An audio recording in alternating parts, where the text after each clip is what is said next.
Hello, welcome to CEO Insights, the Living Organization podcast. My name is Vitaly Giman. I have Nicolas Laurent again from a wine distributor in Singapore because we loved talking to him last time, and I wanted to go a little bit deeper into what differentiate one wine manufacturer from another, and on the competition. How do we deal with that? I know some of you are wine lovers, some of you are wine manufacturers, but also interesting from a point of view of purely consumer marketing, right? How do we differentiate ourselves in a world that is so saturated with other brands, right? So, welcome, Nicola. Thank you, Vitaly. Very happy to be here. Yeah, I think for differentiation, there's two things, but one of them is just like if you just focus on yourself, is probably about thinking about a bit outside, sorry, of the box, finding a way to to really be unique. Whether it's the design of your bottle, is the shape of your bottle, the cap, is it wax, is it etc. Even the name, etc. If you're building a new brand. Then if we look more at the market itself, it's about knowing your competition. That's really important. We work with some larger, bigger wine firms who distribute their brands in Singapore, and some of them know the market super well. They have the champagne brand, for instance, we work with, who tell us, okay, our direct competition is Ruinart, Bollinger, Bilcar Salmon. They're in this and that restaurant, this and that hotels. Go talk to them. Why aren't we there? Like try to position ourselves. We have a better quality, of course, right? And the price is similar, so make sure we can get there by the glass, etc. And then talk to the customers and understand why, how their own consumers consume wine. Yeah. Wow, how interesting! How interesting. So it's not an easy process, and if you were an established already manufacturer and looking to break in, and you already have a lot of established competitors, what would you do? What would you recommend to them? I think it would probably be about events and doing things differently. So probably, PR, budgets, etc. Getting visible, becoming visible online, social media, etc. Or throwing big parties. I don't know. In Singapore, it could be a big party on a rooftop or on a beach club or something like that. So that people talk about you and your brand is seen. Another thing that is being done sometimes, it's hard to do properly, and I guess you need a bit of luck, but it's to create a tasting with a lot of very good wine critics that are recognized, and then you put your wine among the ones that you believe you are better than. So that's, for instance, something that a brand in Chile has done. They've done a tasting in I don't know, the 20 years ago or something like that in Berlin, professional tasting amongst all the best Bordeaux, and they came up, like, they had two wines, I think, and they came out number one and number three or something like that. So then, they believed they were better. They proved they were better. And it was like objective opinion from professional wine critics. So it's not even the market. And it's people who are independent. They're journalists, basically. So they would just vote and then it's aggregated. So I think it's about making a strong marketing coup, making a statement and getting visible among the peers you want to beat. Oh, understand. Yeah. It's not an easy thing to do, right, these days. I mean, what about?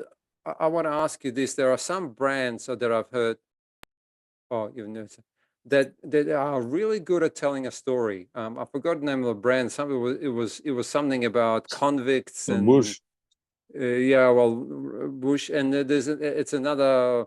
Well, the Australian wines did really well. I remember in Australia because they were, I guess they were out of the box. They were very these yellow colors and representing the Yes. sunny Australia and the kangaroos and the koalas and it kind of like Yes. you were getting the taste of Australia. It wasn't just the wine; it was exotic. You know what I mean? Yes. And they Yeah. did phenomenal. The campaigns were like phenomenally successful, not just for one wine, but they had hundreds of different small wine manufacturers.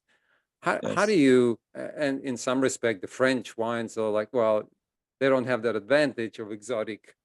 They Yeah. go from, but right, there's no koalas in France, but how do you tell a story that is differentiate yourself?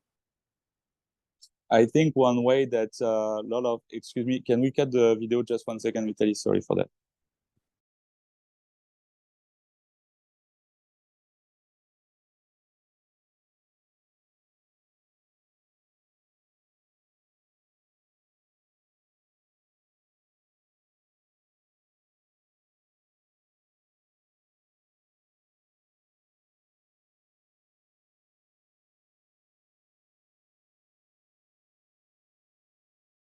Okay, sorry, new artwork, new room.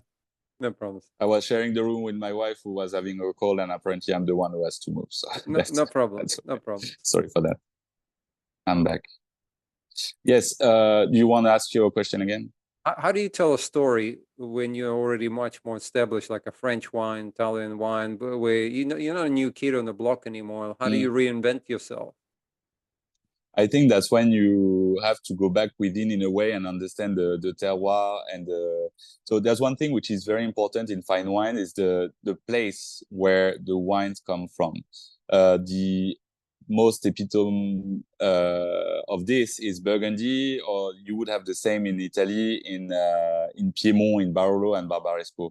You have vineyards that are super small, like a few thousand square meters, let's say, less than a hectare sometimes, and then you move from one vineyard to the next. It's just like 1 meter apart, and the subsoil is different, and it makes a difference in the wine. So I think if if you don't have the marketing budget of like Treasury Wine Estates in Australia or Moet Hennessy in France, like at some point you're just gonna need to communicate on where you're good and why you're good. Where you're coming from, like how did you learn?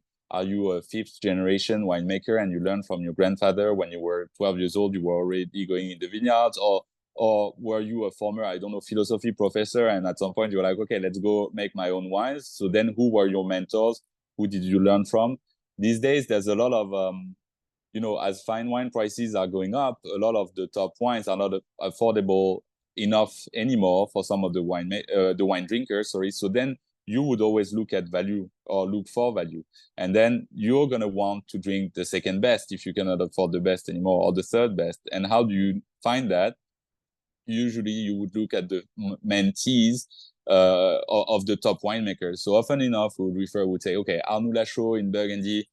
He learned from La Loubise Leroy, which is one of the top producers. This one did an internship there. So sometimes you can feel it's a little bit exaggerated. And we were laughing yesterday with a friend. I was at a wine bar and was saying, yeah, they're saying that this guy worked there, but actually was just an intern, like washing the car. Okay. But obviously he's using it for his own resume, saying like, I've learned to make wines with that guy. So I guess that's where being genuine, authentic is always going to be important. And then if you just explain to the people why you believe your product is better, yeah, it's about telling a story. That's what you were saying earlier. It's telling the right story and the right way. Now, given that thank you, that totally makes sense. But given that manufacturers don't, how can I say, they don't have the budget to go on television and tell stories, right? It takes multi-million dollars. You can't tell a story in the store because it's just a bottle sitting there. Yeah. And it's not a prestige wine. It's not one of those wines that and sells at $100 or $50 or even $20. It's $8.50, and it's sitting in the store. How do you tell a story given that you don't and you're going through a distributor like yours? All you're doing is supplying to you. So so there is no direct contact with the customer. Remember, a lot of that's the difficulty. I've spoken to a lot of manufacturers. They say, listen, we don't have the money to go on television. This is $8.50 bottle. It's not a.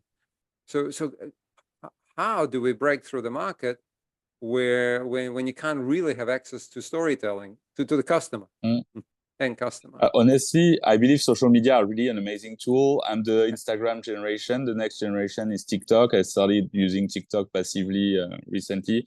The difficulty about TikTok, we are trying to use it as a business, is that if you're advertising alcohol, you're banned in a way. So we're not able to use it, or we have to find other ways to use it. So at the end of the day, you can be just a farmer somewhere in the mountains and producing an amazing wines.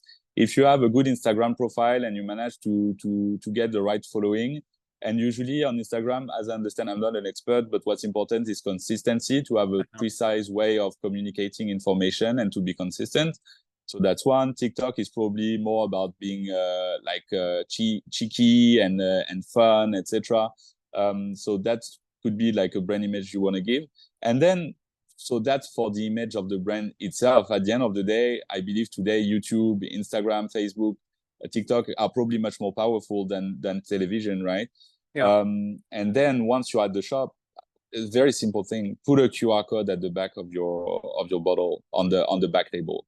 And like first make sure that it leads somewhere, you know, Yeah, and yeah. that page is going to remain for a few years, because you never know when people are going to scan it, because it has happened to me for an alcohol brand that like I scanned it and then I landed nowhere. But what I mean is that it could lead to a video, it could lead to just a page, or like, you know, you decide what is the messaging, and that can just be like, I don't know, maybe 30-second video of the winemaker saying why you should buy that bottle. Or, you know, you can still create that dialogue and storytelling at the shop without any physical person to be here. Everyone scans bottles of wines with Vivino on their phone to check the ratings and so on. I don't think anybody buys bottles of wine without having a phone with them. Even myself, I would often check the price. You know, if I'm at the restaurant and I believe a wine is mispriced to my advantage, I'm always going to double check on Wine Searcher. And then if it's really cheap on the restaurant, yes, of course, I'm going to buy it. Yeah, so I think use the phone and what you can do with QR codes and the phone. And then as a producer, make sure you work with the right importers, distributors. Make sure that they are your ambassadors. They understand your messaging.